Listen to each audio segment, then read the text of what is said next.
Lynn Cullen goes live in 3 minutes.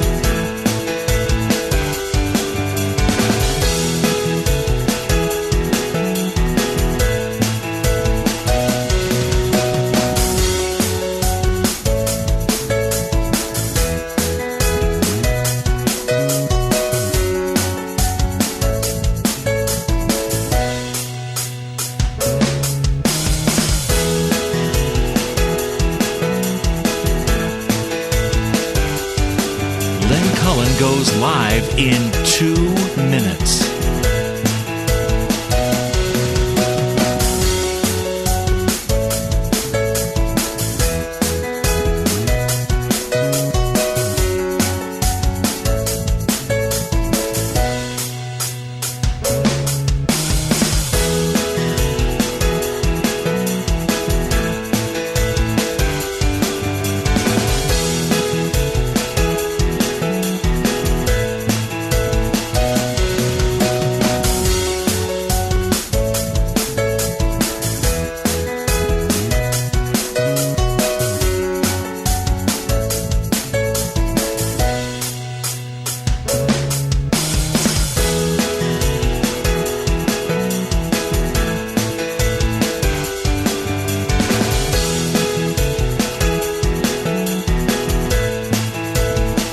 Lynn Cullen live in 1 minute.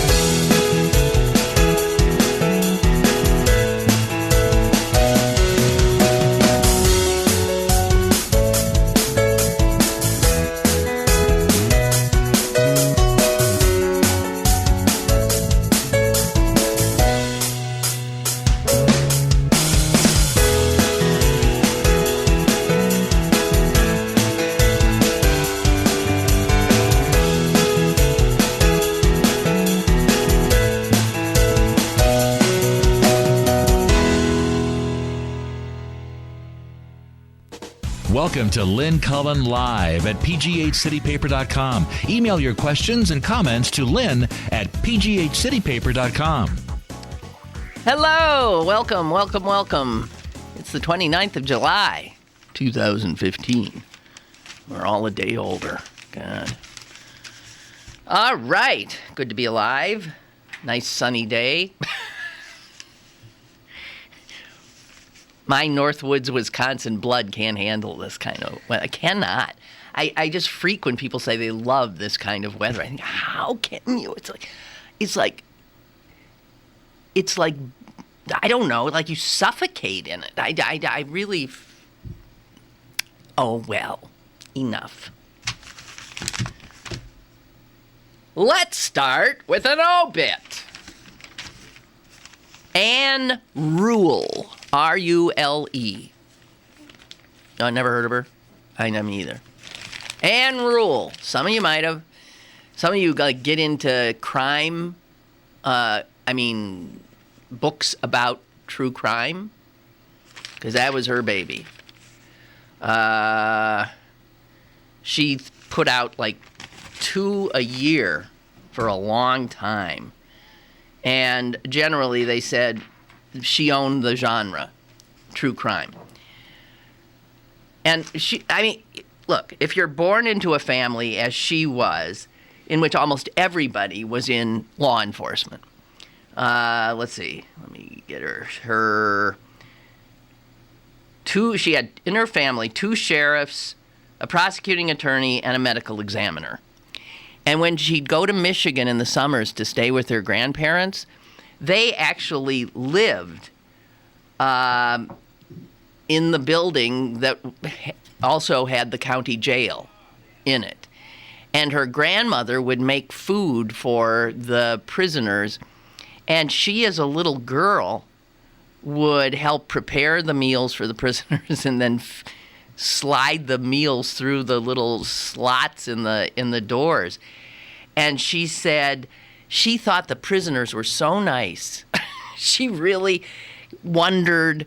She was always asking her grandmother, well, what did he do to end up there here? And so she was always sort of fascinated by criminals, and she ended up making a career out of it. But here's the weird thing. So she's writing articles for True Detective magazine in the 1970s. And in the mid-70s, she started working on a book about a number of unsolved murders in the Seattle area.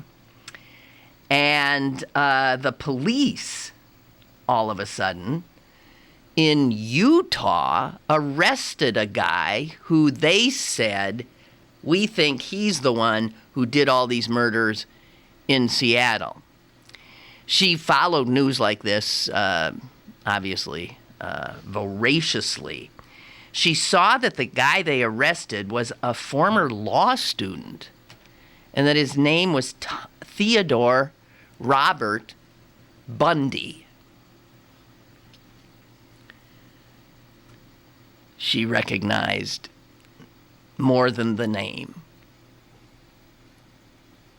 She first thought, could that be Ted Bundy? Listen to this. Anne Rule, the woman who immersed her life in true crime,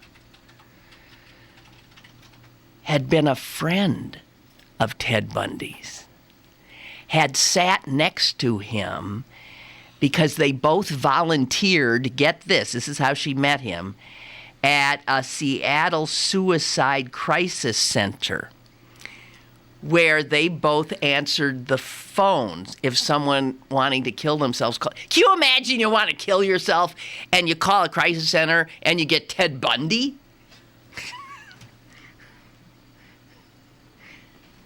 But I guess he was good at that work. Well, she couldn't believe it.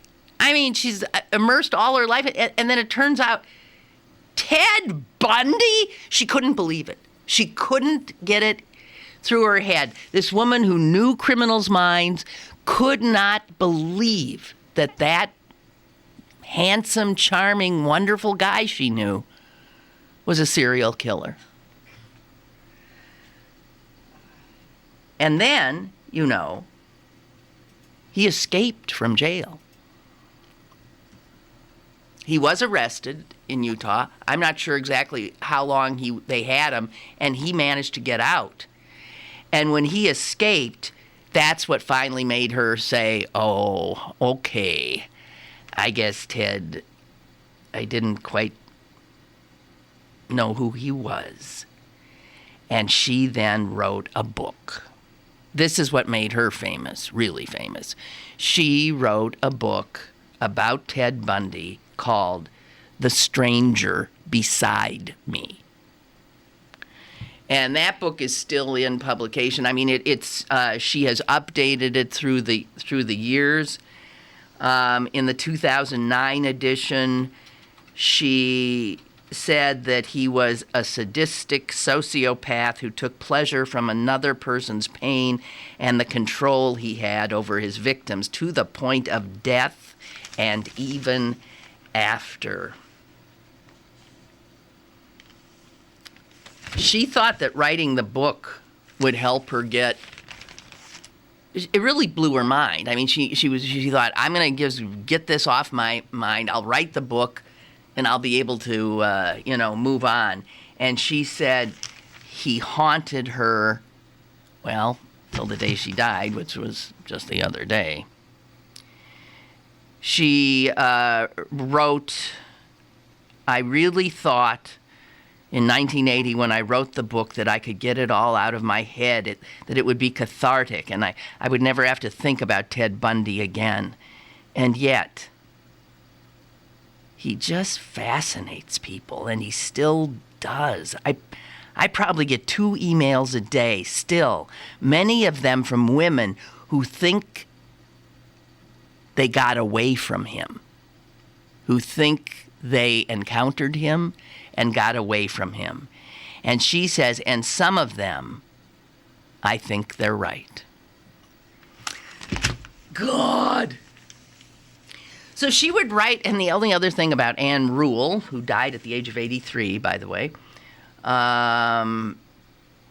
is that because she wrote about real crime and real criminals, she sometimes got threatening letters from them and or others that knew them. And so she always wrote with a wooden baseball bat and a gun next to her. Anne Rule, ladies and gentlemen, our obit of the day. Alrighty. Margie writes, do you think Ted Bundy gravitated to her? No, I think they both just ended up volunteering at the same suicide center, and they sat next to each other, and they often worked the same shift, and they became friends. I mean, not close friends. Friends like, you are when you work with somebody. And I mean, his M.O. was he was a charmer. A total charmer.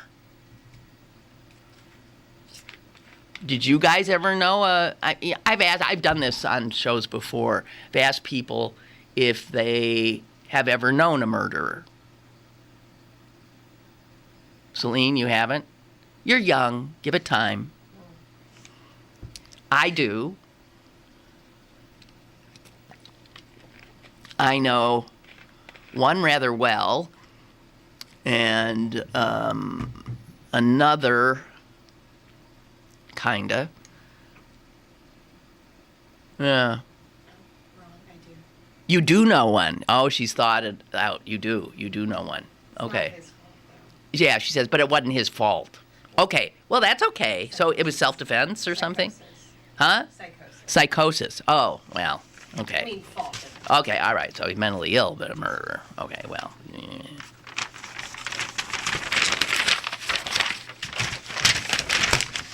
I'm just a little slapstick here. Hang on. Chase! What are we talking about? I don't want to talk about anything, if you want to know that. I mean, I just don't. I can't handle it. I can't look at you-know-who, Trump. I can't listen to the caterwauling coming from Congress about anything. I really can't. I just can't. Not good for you.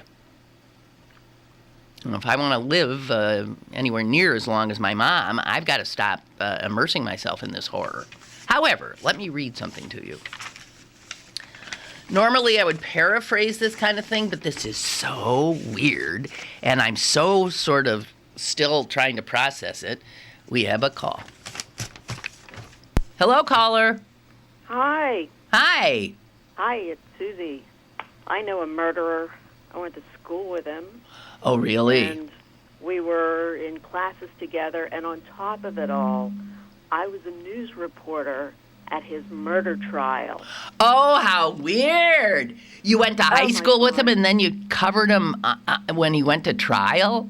Is this a local guy? Yeah. Was he... It was the Kill for Thrill guys. It was, Travaglia. Lesko. And Travaglia or something? Travaglia. Travaglia Yeah. and Lesko. And Yeah. they're still on death row, right? One is... Travaglia supposedly is in there for life, and Lesko is still on death row. And your friend was Lesko? Right. Were you friends? No. I wasn't exactly friends with him. I knew him, he knew me, and we had some classes together. This was at Alderdice. He went to Alderdice?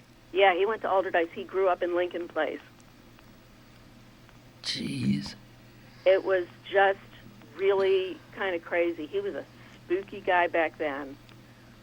I can remember that he had a girlfriend in my history class in 10th grade.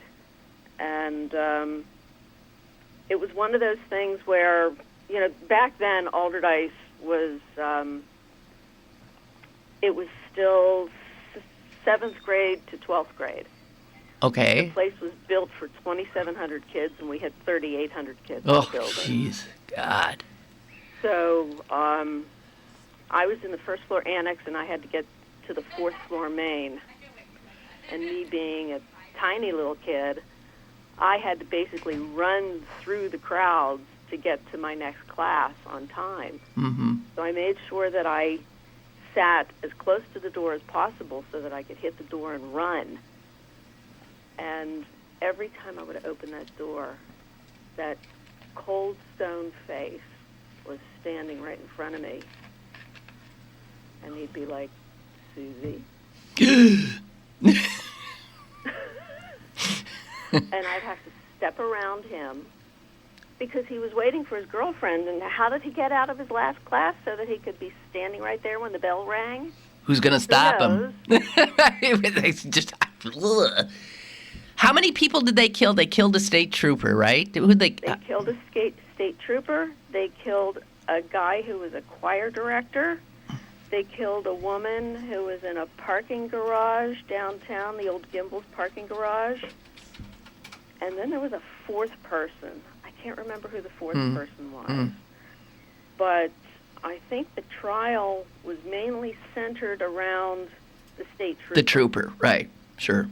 Yeah. Yeah. But, wow. Oh, my God, at one point, he sat there at the trial. Same long, straight hairdo, and he had this suit on that didn't fit him well.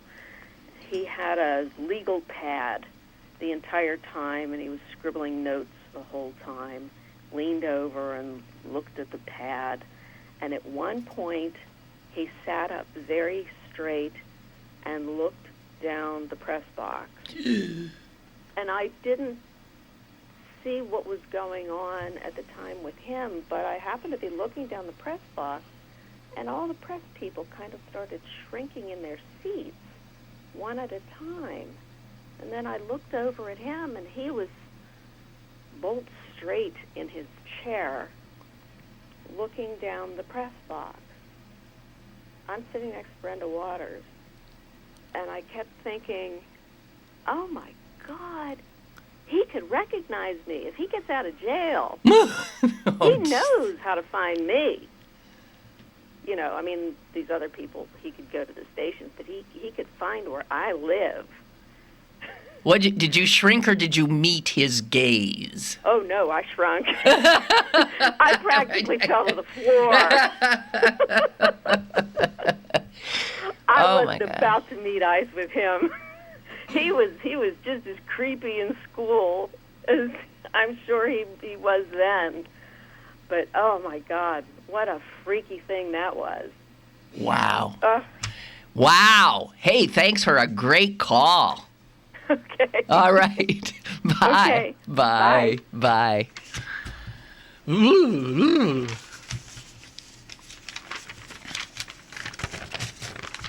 Okay. So, as I was saying. Oh, and by the way, Clarence, my mother says, stop smoking. She was worrying about you even after the show. Just stop smoking. Okay. I forgot I had to tell you that. So, this is a piece that Jared Day sent me from the New Republic. And this is, has anyone heard the term, this is going to sound like a bad word, and it is in many ways, but it's making the rounds of right-wing media and the Twitter sphere.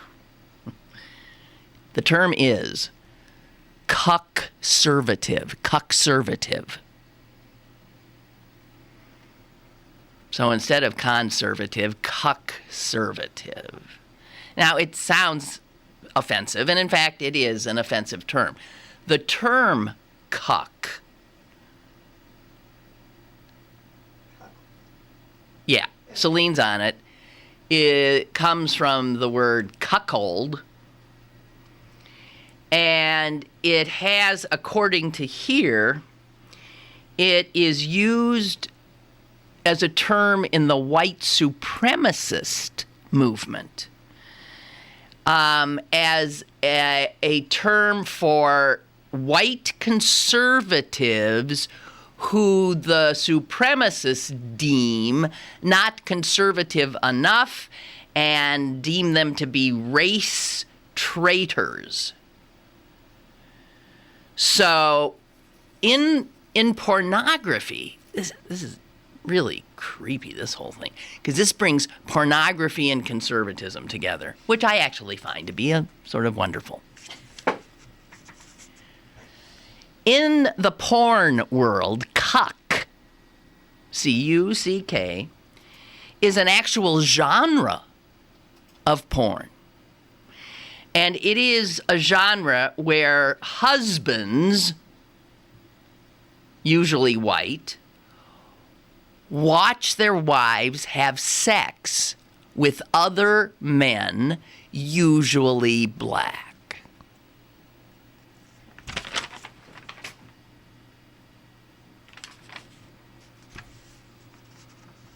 Okay? That's cuck. And here's where I'm going to start having to read some of this because I just, I felt dirty reading this, actually. It's making its way into, as I said, conservative blogs and Twitter. It's Matt Lewis of the Daily Caller said cuckservative is blowing up on Twitter. And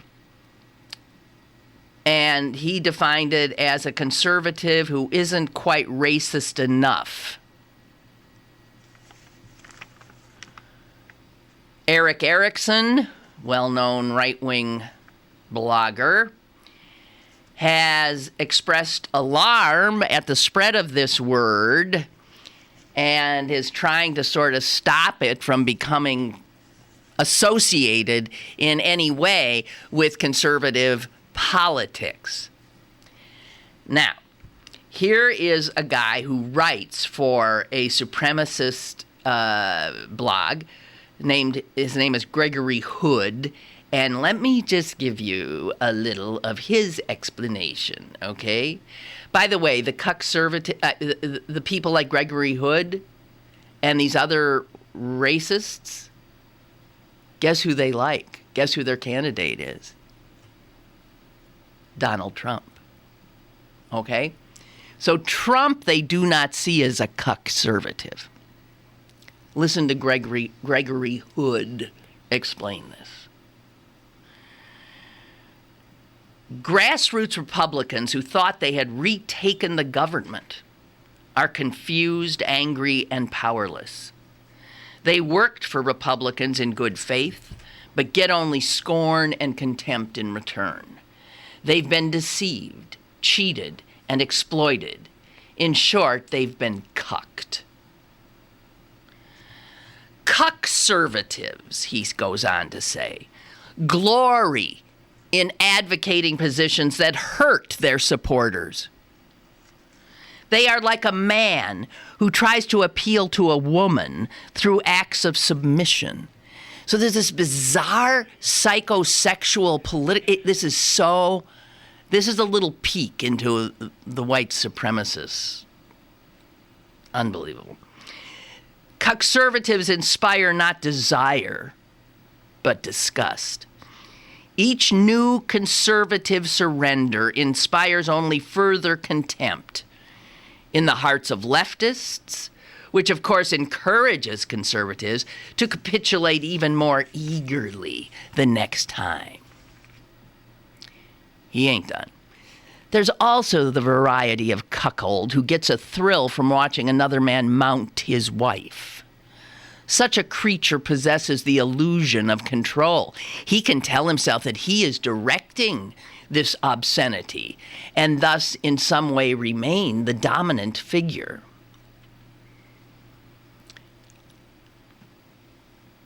Are you getting sick listening to this? There's just so many things wrong. There's so many things wrong. Well, sure. Then he goes on. I'm almost done with him. American conservatism is perhaps best summarized as maintaining a posture of command, even as the reality of control is lost. Thus, conservatives cheering on the demographic transformation of the country tell themselves they remain leaders in this new America. The cuck in the corner, begging to be degraded, is still technically the man of the house, for all the good it does him. Okay, so the guy in the New Republic who's quoting, telling his readers this, says this guy's porny polemic with its talk of wives being mounted and begging from corners is proof of how the term cuckservative is popular, because it pushes psychosexual hot buttons. Racism and sexism have always been connected, with one of the prime justifications for racial hierarchy being the supposed need to protect white women from black men. And also to keep black women sexually submissive to white men. So a cuckservative conjures up one of the nightmares of a white supremacist's imagination, the fear that white men will assume a submissive role in the sexual hierarchy. And the far-right folks who are now throwing around the term cuckservative feel that the Republican Party, mainstream, has betrayed them. So it's not surprising they see Donald Trump, who is willing to hurl manly insults at his rivals, as well as denigrate immigrants, as a savior. On Twitter, there are many tributes to Trump that celebrate his not being a cuckservative like the others. And then they point out that Rush Limbaugh, while not using the term, essentially uses it. He says, this is a quote from one of his show last Wednesday. If Trump were your average, ordinary, cuckolded Republican, said Rush, he would have apologized by now, and he would have begged for forgiveness, and he would have gone away. So Limbaugh is signaling, I like this Trump. He doesn't apologize. He doesn't let himself be cucked. So, one more thing, and this is from the senior editor at the New Republic. He says, so within the Republican conservative movement now, there is an anti-cuckservative. They're trying desperately to get that term back in, I guess, underground where it was. But he says, all of this, and people who love Trump, it all comes out of the same place within the Republican Party. It goes back to the Southern strategy of the early 1960s, where the party, and I've talked about this a lot, Republicans have always used these dog whistles, right, to appeal to racists. But then the New Republic editor says this, but after losing 2 elections in a row to a black president, one who is increasingly shaping up to be perhaps a transformative figure, those voters are no longer content with dog whistles. They feel that the party they support has not been vocal enough in advocating for the interests of white Americans. So they are searching for a champion. And so far, Donald Trump looks to be the hero white nationalists have been waiting for. So cuckservative might be a new term to many of us, but the attitudes it represents are all too common and have existed in the Republican Party for a long, long time. That's from the New Republic. I mean, I know, it's just... Just so as you know. You know, I like you to be up on things. Okay, what do we have here? Chris writes, you have to start watching the CNN series. Everybody's telling me this. The 70s. The one episode was all about cults and crimes from the 70s. It was excellent. You forget how many criminals there were in that decade. I mean, big, high-profile criminals, yeah. It was a scary decade, the 70s. We were all unsettled. But Chris goes on to say it starts with Manson, then the son of Sam, then Jim Jones in Jonestown, and finally Ted Bundy. And they don't even get around to mentioning the Hillside Strangler. Okay, I'll try to. There was a PBS documentary last night that my mom wanted to watch, so we watched it, and it was about the bomb, atom, and hydrogen. Pretty mind-blowing. Pretty mind-blowing.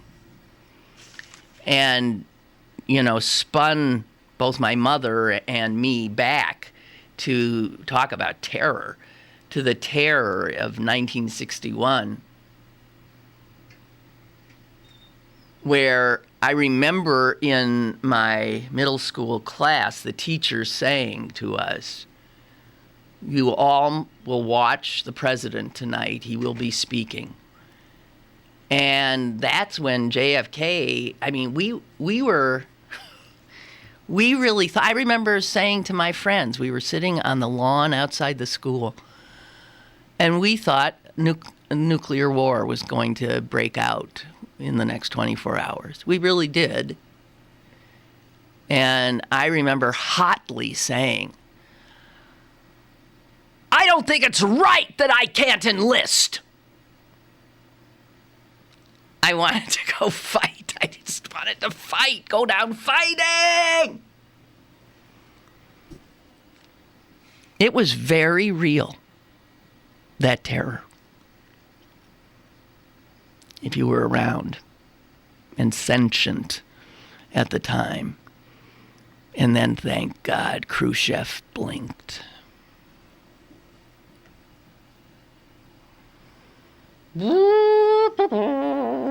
Yeah. Okay. Duck and cover. That. We had drills when I was in school. We didn't duck under our desks. We had drills where we went out into the hallway and you know, like went into little balls and put our hands over our heads. That sure would have helped. Gee whiz. Anyway, okay. What else we got here? So they dug up these 4 English people in Jamestown. I'm not really that into this. I don't know why. Did you see that? Those are 4 men they found. And man, they all died young. I think the oldest was in his late 30s. All the others were early 30s and 20s. Life expectancy, if you were living in Jamestown in 1609, was not real good. But what's fascinating to me in the piece I read in the New York Times today is what these forensic scientists do and how they how they learn from these bones. Weren't we talking about that the other day about carbon dating and what's really being, that on the parchment of that Quran that was found, that's right, that the carbon dating is really just dating the carbon from the plant that the sheep ate that then was killed and his skin used to make the parchment. So the carbon dating is of the plant. Well, with these guys and these bones, it says what they look for is pollen, Pollen, the stuff that makes you sneeze. They can still find pollen in the bones, and the pollen will tell a forensic anthropologist where the men lived and where they were buried. I mean, if the bones ended up... So, you just... Where was this kind of pollen at this time? Whatever. Then... And the lead levels in the bone can help determine, get this, their socioeconomic status. The lead in the bones. Because well-to-do English men of that period have higher lead counts in their bones due to the fact that they could afford pewter, and they drank from pewter and ate off pewter, and consequently had more lead in their bodies. Also, they check levels of nitrogen, and that helps tell them what kind of a diet they ate. If it was a heavy meat diet, there's higher levels of nitrogen. So, I mean, I just think that this stuff is fascinating. Fascinating. I wish I had a more scientific brain where I could appreciate this more than I do on the very... My appreciation is exactly what you just heard. It's on that level of, just, wow! Wow. Okay, what else we got here? It's all so depressing. I'm down to depressing. Oh, wait, no, I found one thing. It's a happy story, sort of. It starts reminding us of the horror of... That quote from Aldous Huxley yesterday stays with me. Maybe this planet is another planet's hell. Okay, so this little news item I got from The Week magazine, and it talks about... It's 1938, and there's a young Jewish guy who has managed to escape from Austria, one step ahead of the Nazis who wanted to kill him. And he had been helped by a Christian group from England, a British Christian group of some kind. I don't have much detail on this. His name was George Weidenfeld. And George Weidenfeld, who managed to escape the Holocaust, went on to become a very successful publisher in England and a member of the House of Lords. And he has always felt he has a huge debt to repay. The fact that strangers saved him, he felt he needed to pay it forward, as we say now. So he created something called Operation Safe Havens. And he has funded the rescue of as many as 2,000 Christians from Syria right now. And this month, the project paid for a chartered flight that brought another 150 Syrian Christians out of that hell and brought them to Poland. Anyway, Wiedenfeld said, "I can't save the world, but I can do something for these endangered Christians." A Jew saved by Christians, turning it around and saving Christians. That's a good story, isn't it? Gives me goosebumps. It's a good story. It's real. Also in the New York Times today, it is pointed out on their editorial page that, gays can marry, but a majority of the states of this union, including this one, have no protection on their books that for gays and transgenders people, in terms of housing, they can be evicted. In terms of employment, they can be fired. In terms of being denied a line of credit. It's not against the law in Pennsylvania. Is that amazing or what?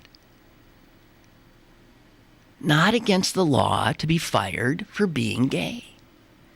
Not against the law to be thrown out of your apartment for being gay. Welcome to Pennsylvania. And welcome to 30 other states of this union.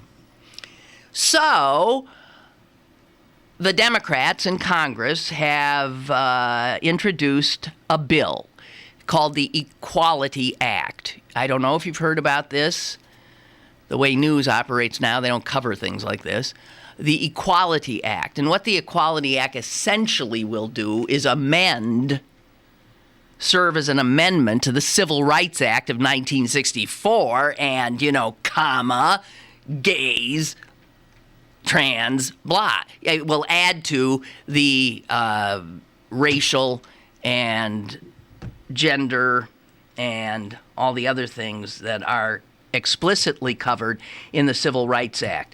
This would also amend the Fair Housing Act and the Equal Credit Opportunity Act to explicitly cover gays. Because right now, they are not given equal protection under the law, which is, that's like a cornerstone of the very idea of America. Mm-hmm. And we've evolved as a nation, and we are evolving. But my God, this is work that has to be done. There's not one Republican sponsor of this act. Not one. So it's not going to get through. No Republican signed on to this legislation. And the New York Times points out that, what's mind-blowing about this? In polls, almost 2/3 of likely Republican voters say they support such protection. Their own voters. Mind-boggling. And I have to tell you something that I learned the other day at one of my gazillion meetings. I, sit on boards and stuff. Listen to this. There's a true story about two gay men who've been together here for the guy said 40 years. 40 years. And because they were getting older and because they couldn't marry, they were desperate to find some way that they could be considered family. So in terms of their estates being able to pass from one to the other. And so they did what some gay couples did. One adopted the other. Smart end run. You can do that. So one of these men became essentially the parent of the other. And now they could sleep easily at night, knowing they were family in the eyes of the law. It was the only way they knew how to do it. Well, fast forward to a few months ago when the Supreme Court said gays can marry. And they thought, yes. But then they thought, uh-oh. A father and a son can't marry. And that was their legal status now. So they went to orphans court, where orphans court is where you go to adopt. So they went back to orphans court, and they said to the judge, we want to break this adoption. We want it rescinded. And the judge said, I can't do that. You can't do that. I can't. So we were talking about this story because this brings up there are going to be so many strange little things going on because of the discrimination against gays that still is on the books. I mean, like I'm saying, or certainly here in Pennsylvania and 30 other states. So there's a lot of work to be done. These poor guys cannot marry.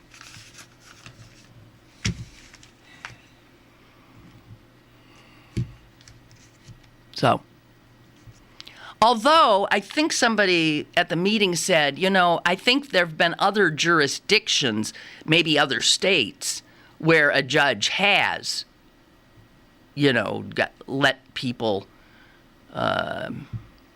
dissolve their adoptions so that they then can, in fact, marry, which was what the intent was. Anyway. Jeez. Okay.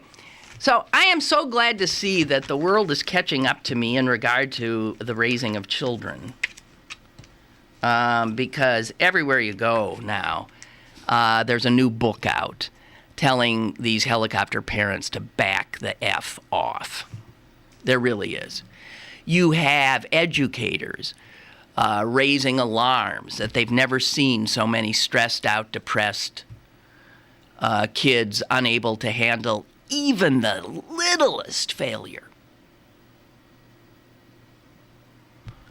And just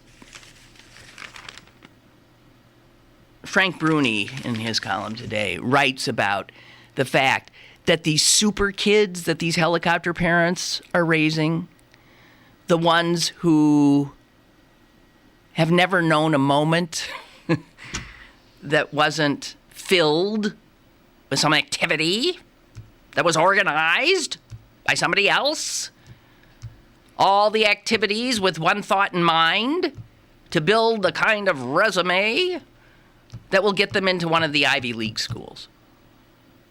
I got to tell you, you have any idea how many parents there are like that? It's real. It's so real that it's like an epidemic. So these kids are denied any kind of agency over their own lives. There's only one thing they get that they understand. They have to get A's. They've got to have that perfect. They've got to absolutely ace the SATs. They've got to have a better resume. They have to, feed starving children over here and play the bassoon. That you don't want to play something like the piano because that doesn't stand out. You have to get an instrument that's a little odd. You have to always be thinking of something just a little odd where you will stand out from all the other crazed, smart, and angst-out teenagers that you're competing against. It is nuts. Just a little. Here's how one book put it. These are childhoods bereft of spontaneity, stripped of real play, and haunted by the pressure of perfection. Kids who actually, if they got an A-, come apart. So this is why they talk about the University of Pennsylvania, Penn. Not easy to get into Penn. Don't mistake it with Penn State. 6 suicides there in 1 year of these stressed out kids who simply, they go up a level and all of a sudden there's people every bit as smart as they, and they're not getting maybe A's. They get a B and they jump out a window. The universities talk about the extraordinary prevalence of anxiety and depression on college campuses, and especially within the really good students, star students, their inability to cope with any setbacks because they've never been allowed to fail. It is foreign to them, failure, and it was impermissible. Can you imagine these parents think they're actually raising healthy children? So, Bruni writes, in communities where academic expectations run highest, and I'll tell you what those communities are, they're the rich white suburbs and some places in the cities. In communities where academic expectations run highest, there is actual panic in these families about acing exams, of burnishing the transcript, keeping up with their high-achieving peers. And he says, I have talked with many parents in these places, and they say they would love to get out of this rat race and love to pull their children out of this fast track. But they can't, because then won't they fall behind and all those other kids are going to get ahead of them? Good God. So this is this an offshoot of capitalism? Is this, yeah, it is, isn't it? It's King of the Hill. It's plant the flag. It's always be ahead. Be on top. Don't fall back. Some guy writing in Time magazine last week said this: no one's arguing for a generation of mediocre or underachieving kids, but plenty of people have begun arguing for a redefinition of what it means to achieve at all. Somewhere between the self-esteem building of going for the gold and the self-esteem crushing of the get into Harvard or die ethos. There has to be a place somewhere where children can breathe. God, I feel sorry for these kids. But it's true. This is why I hate these parents so much, because I saw the environment they create in every school. Because there's some of them in any school. And they create an environment in which you feel you're doing a disservice to your child not to have them doing this and doing that, because all the others are. And I understand the parent who's afraid to say, no, no. My kid's going to run. My kid's not good. What I said, because what I found is that even if you want to be that parent, which I did, your kid can't find anybody to play with because they're all scheduled. Sick. Is friggin' sick. Well, I'm glad there's this backlash because I've been screaming about this for easily a decade or more. I'm glad people waking up. Oh, here's some good news, actually. Won't be good enough, but good news. There's clear, and I think we have talked about this a little bit, there is a clear desire on the part of some Republicans and lots of Democrats to get rid of these mandatory sentences in the criminal justice system, to find alternatives to jailing people for nonviolent crimes. The president, of course, spoke recently about it.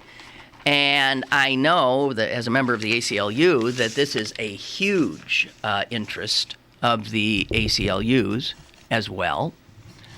So there's a lot of movement. And then on the libertarian right, there is also movement in that direction. This craziness of incarcerating practically every other black person in the country, and I guess it's 1 in 7 Americans. Is that possible? I don't know. I swear I read that somewhere. This is new. We didn't used to have the prison building crap. Didn't start until started up in the 60s and 70s with all that unrest, with fear, the fear of all the crime and the radicals and the, drugs and the hippies. And that's when it started. Lock them up, throw away the key. Because in the 1950s, many of you weren't alive, but I was. In the 1950s, the United States was on an equal level with all other industrialized, like-minded nations in terms of our incarceration rates.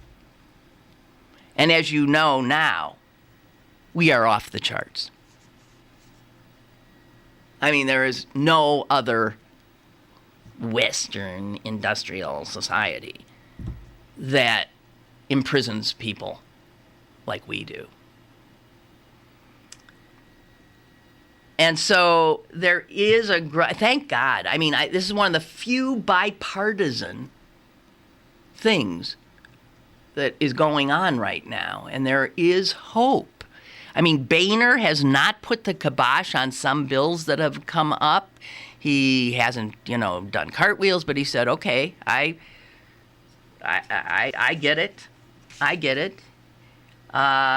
He has said he knows there's too many people in jail. A lot of times the way the Republicans deal with it is they say it's costing the taxpayers too much to keep these guys in jail. But, I mean, more people, certainly the ACLU and most of the Democrats, are coming at it from a human toll, not a monetary toll that's being taken. The lives squandered, the lives ruined, the families destroyed, and on and on. And you even have, as we know, President Clinton, the first, apologizing, saying that he screwed up big time in what he thought was one of his signature pieces, which was this Get Tough on Crime measure that he signed as president that allowed judges to have next to no, they couldn't be judges. They couldn't use their smarts and their knowledge and their wisdom, hoping they have it, to realize this person deserves to be put away and never see the light of day, and this person can be rehabilitated. And we lost the ability to do that. Now, interestingly, a lot of Democrats were for taking this latitude away from judges in the 70s because they saw judges putting black people in jail and letting white people go. And so they thought to have, specific sentences for a specific crime will at least get rid of this racism that's going on. Well, that was bullshit. I mean, that was faulty thinking. So, I don't know where I got that one. Okay. So let's hope that that's something that we can see some movement on with even this Republican-controlled Congress. Okay. Is that it, kind of, sort of? Kind of, sort of. I don't know that I have. I have something here, but I'll be damned if I'm going to bring it up because I only got, two minutes or so. Talking about Congress, though, here's another little a factoid. We taxpayers do spend, there's $2 billion every year that we pony up to fund the Congress. $2 billion for those bozos who are doing absolutely nothing. But, get this, that's a pittance. Well, not quite. Compared to the money that flows into the Congress every year from lobbyists. So we, the taxpayers, I guess we buy the paper and the pencils and the desks and heat the buildings and do all and pay the salaries. But the lobbyists every year, they buy the Congress people. We buy the structure and keep it running and blah, blah, blah. And then corporate lobbyists come in and shower, get this, remember we spend $2 billion. Lobbyists every year spend over $2.5 billion in Congress.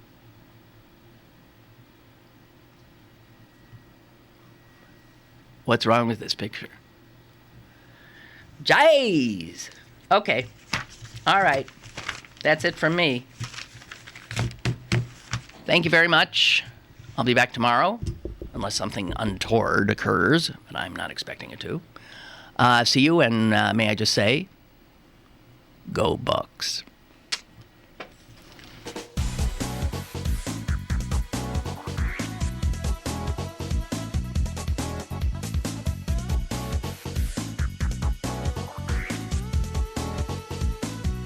Lynn Cullen Live, Monday through Friday from 10 a.m. to 11 a.m. and archived at pghcitypaper.com. The opinions expressed on Lynn Cullen Live are those of the host and do not necessarily reflect the viewpoints of Pittsburgh City Paper, Steel City Media, and its advertisers.